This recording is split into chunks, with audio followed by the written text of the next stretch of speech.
So, in the world of AI, there's a huge gamble happening right now.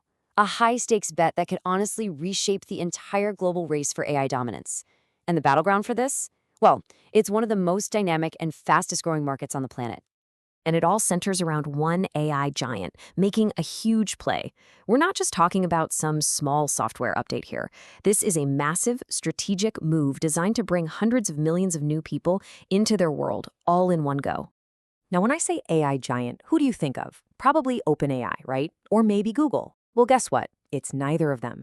This story is about a different player, one that's making a very calculated move.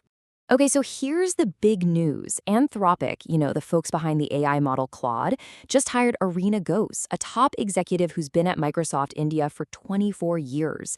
And her new job? To spearhead Anthropic's entire expansion into India.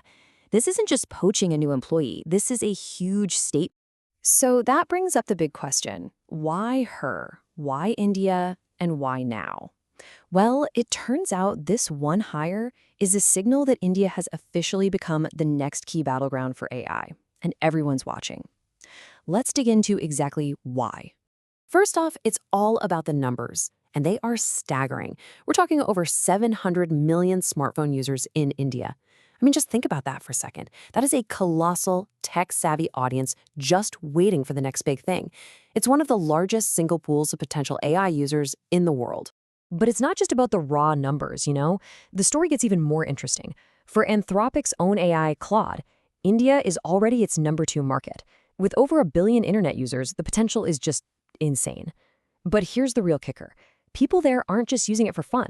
The data shows usage is heavily tilted towards serious technical work, like software development. That tells you this is a market that's hungry for professional-grade AI tools. Okay, so you've got this enormous user base. That's great, right? But, and this is a big but, does having a ton of users automatically mean you're making a ton of money? That's the $1,000,000 or maybe $1 billion question. This chart right here tells you everything you need to know. Look at this. In September, the Claude app pulled in about 195 grand in India. Now, look at the US for that same month. $2.5 million. See that gap? That huge difference between users and revenue? That is the puzzle every single AI company is trying to crack in India.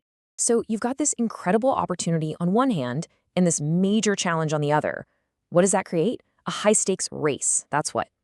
So let's look at how the big players are trying to win over 1 billion potential users. And right now, we're seeing two totally different game plans. On one side, you have OpenAI. They're going for broke on user numbers, pushing really cheap plans. We're talking less than $5 for ChatGPT Go. Their strategy is get everyone. Then you have Anthropic. They're playing a completely different game. They're not chasing every single user. They're going after the big fish, the businesses that will pay top dollar for what they call high-trust AI. But here's a twist. It's not just about OpenAI versus Anthropic. To really make it in India, you have to get past the local power players. Think of them as the gatekeepers, because they literally control access to almost everyone. And who are these gatekeepers? The massive telecom companies. You've got Reliance Jio, the biggest mobile network there, who's teamed up with Google to push Gemini. And then their main competitor, Bharti Airtel, has done a deal with Perplexity. See what's happening? They're bundling AI right into people's phone plans. If you want to play, you pretty much have to go through them.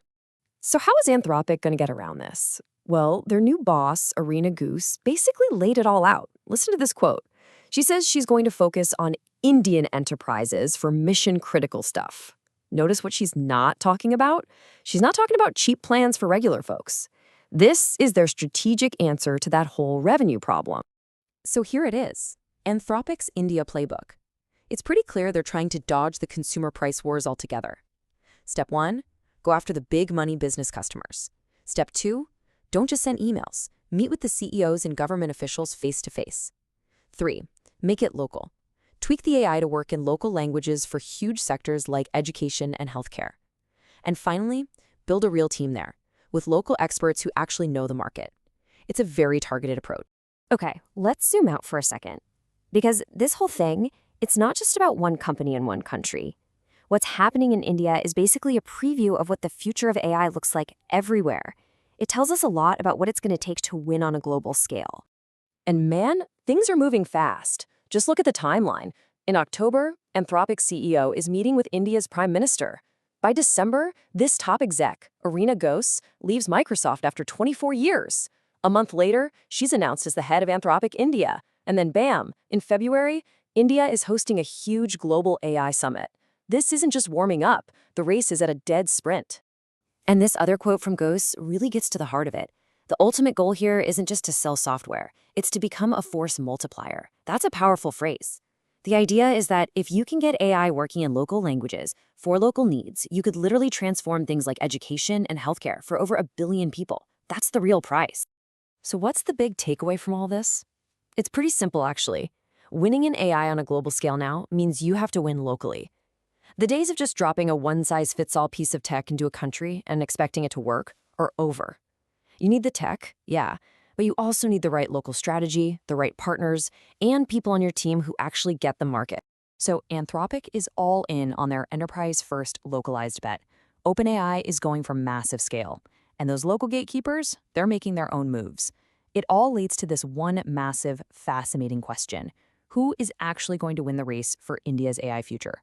The answer to that question won't just stay in India, it's probably going to define the next chapter of AI for the entire world.